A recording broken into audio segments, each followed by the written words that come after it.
আচ্ছা ঠাকুরমশাই, কালী পুজোর পরে বোনেরা তার ভাইকে যে ফোঁটা দেয়, এই ফোঁটার প্রচলন কিভাবে হয়েছিল? ভাই ফোঁটা নিয়ে দুটো কাহিনী প্রচলিত আছে।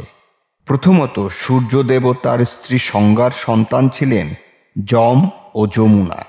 দীর্ঘকাল যমুনা তার ভাই যমকে নিজের বাড়িতে নিমন্ত্রণ জানালেও যম ব্যস্ততার কারণে যেতে পারতেন না। কার্তিক মাসের শুক্লপক্ষের দ্বিতীয়া তিথিতে যম তার বোন যমুনার বাড়িতে যান। যমুনা অত্যন্ত আনন্দিত হয়ে ভাইকে যত্ন করে খাবার খাওয়ান এবং তার কপালে ফোঁটা দিয়ে তার মঙ্গল কামনা করেন। এতে যম অত্যন্ত খুশি হন এবং বোনকে বর চাইতে বলেন। যমুনা বর চাইলেন যে এই তিথিতে যে বোন তার ভাইকে ফোঁটা দেবেন তার ভাইয়ের যেন অকাল মৃত্যুর ভয় না থাকে।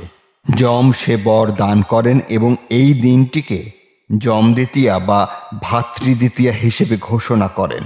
অন্যদিকে অন্য একটি মত বা অন্য একটা কাহিনীও প্রচলিত আছে। একবার দুষ্ট রাক্ষস নরকাসুরকে বধ করার পর ভগবান শ্রীকৃষ্ণ দ্বারকায় তার বোন সুভদ্রার কাছে ফিরে আসেন। সুভদ্রা তার দাদাকে উষ্ণ অভ্যর্থনা জানান।